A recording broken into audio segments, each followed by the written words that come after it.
Hello students.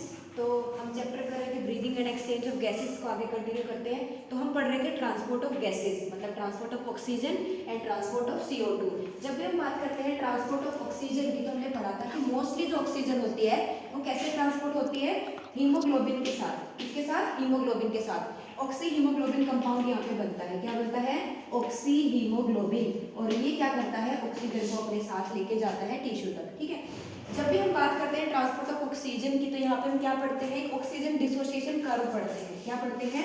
Oxygen dissociation curve. और ये कैसे कर्व आते हैं? यहाँ पे हमारी सिग्मोइड कर्व आती है। कैसी कर्व आती है?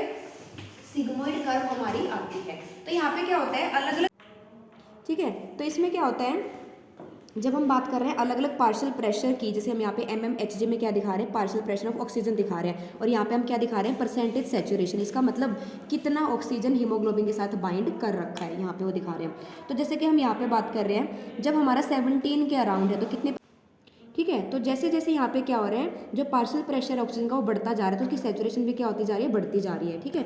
जैसे कि यहाँ पे जब 97 के अराउंड जब हमारा पार्शियल प्रेशर पहुँचता है तो 100% सैचुरेशन यहाँ पे गेन कर लेता है। इसी कर्व को हम क्या बोलते हैं? ऑक्सीजन डिसोसिएशन कर्व बोलते हैं। और ये कर्व कैसी होती है? सिग्मोइड कर्व हमारी आती है। जैसे कि हमने हीमोग्लोबिन के साथ मैक्सिमम कितने ऑक्सीजन बाइंड कर सकते हैं? 4 ऑक्सीजन क्या कर सकते हैं? बाइंड कर सकते हैं। इसी बेसिस के हम सैचुरेशन को निकालते हैं। अगर आपकी एक बाइंड कर रही है तो कितनी सैचुरेशन होगी? 25% के अराउंड होगी। अगर 2 बाइंड कर रहे हैं तो 50% के अराउंड होगी। अगर 3 बाइंड कर रहे हैं तो 75%। अगर 4 के 4 बाइंड कर रहे हैं तो 100% सैचुरेशन गेन हो जाती है। तो इसी तरीके से क्या होता है, ऑक्सीजन क्या करता है? ट्रांसपोर्ट करता है किसको? सॉरी, हीमोग्लोबिन ट्रांसपोर्ट करता है किसको? ऑक्सीजन को। अब ये जो ऑक्सीजन डिसोसिएशन कर्व है, इसके अंदर हम 2 तरह के शिफ्ट पढ़ते हैं। एक हम पढ़ते हैं राइट शिफ्ट और एक हम पढ़ते हैं लेफ्ट शिफ्ट। अगर आपकी कर्व राइट की तरफ शिफ्ट होती है, राइट की तरफ को बोलते हैं राइट शिफ्ट। जब भी आपकी लेफ्ट की तरफ शिफ्ट होती है इसको बोलते हैं लेफ्ट शिफ्ट। इसको याद रखने का ट्रिक क्या है, देखो, जब भी हम बात करेंगे राइट शिफ्ट की तो इसको बोर इफेक्ट बोलते हैं। क्या बोलते हैं? Bohr effect. और जो लेफ्ट शिफ्ट है उसको क्या बोलते हैं? हार्डनेस इफेक्ट भी बोलते हैं। क्या बोलते हैं? Harden effect. इसी तरह से और क्या कहते हैं आपको इसको, जब भी हम बात करेंगे राइट शिफ्ट की तो इसमें क्या होता है? ये होता है टिश्यू लेवल पे। कहाँ पे होता है ये? टिश्यू लेवल पे। और ये हमारा कहाँ पे होगा? लंग के लेवल पे। तो ये तीनों चीज आपको याद रखनी है कि राइट शिफ्ट को हम बोर इफेक्ट भी बोलते हैं जो टिश्यू लेवल पे होता है, और लेफ्ट शिफ्ट को हम क्या बोलते हैं? हार्डन इफेक्ट भी बोलते हैं जो लंग्स के लेवल पे होता है। बेसिकली यहाँ पे क्या बताना, क्या होता है? डिसोसिएशन होता है ऑक्सीजन का।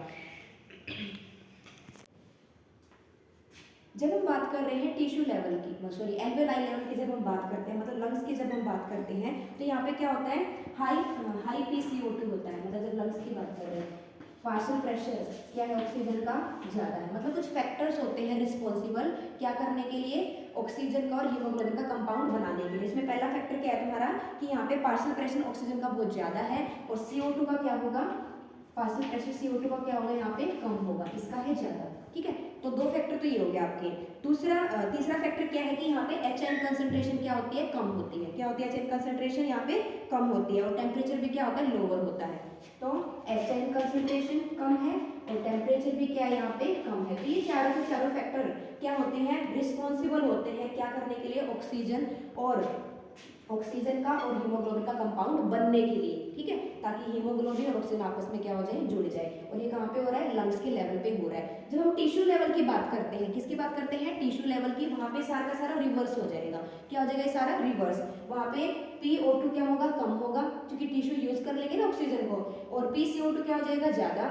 HN कंसंट्रेशन क्या हो जाएगी? ज्यादा। और टेम्परेचर भी क्या हो जाएगा वहाँ पे? ज्यादा। तो ये फैक्टर रिस्पॉन्सिबल होंगे किसके लिए? For the dissociation of haemoglobin and oxygen. वहां पे जाके आपका ऑक्सीजन और हीमोग्लोबिन क्या हो जाएंगे? अलग अलग हो जाएंगे, ताकि ऑक्सीजन वो क्या कर सके? टिश्यू को प्रोवाइड कर सके। ठीक है। तो ये हम यहाँ पे पढ़ते हैं कि राइट शिफ्ट में क्या हो रहा है, लेफ्ट में क्या हो रहा है। राइट में हम किसकी बात कर रहे हैं? टिश्यू की बात कर रहे हैं, जहाँ पे हमारा डिसोसिएशन हुआ है ऑक्सीजन और हीमोग्लोबिन का। और लंग्स वाले में क्या हुआ है, जिसको लेफ्ट शिफ्ट या हार्डन इफेक्ट बोलते हैं, वहाँ पे वो कंपाउंड क्या हुआ था? बना था। ऑक्सीजन और हीमोग्लोबिन साथ में ज्वाइन हुए थे, दोनों के दोनों ने क्या बनाया था? कंपाउंड बनाया था, ऑक्सी हीमोग्लोबिन बनाया था। ठीक है। तो ये हमारा ट्रांसपोर्ट ऑफ ऑक्सीजन। फिर यहाँ पे आपके एग्जाम में एक लाइन दे रखी है कि every 100 ml of oxygenated blood, मतलब हर 100 ml जो ब्लड है आपका जो ऑक्सीजनेटेड है, वो 5 ml ऑक्सीजन को टिश्यू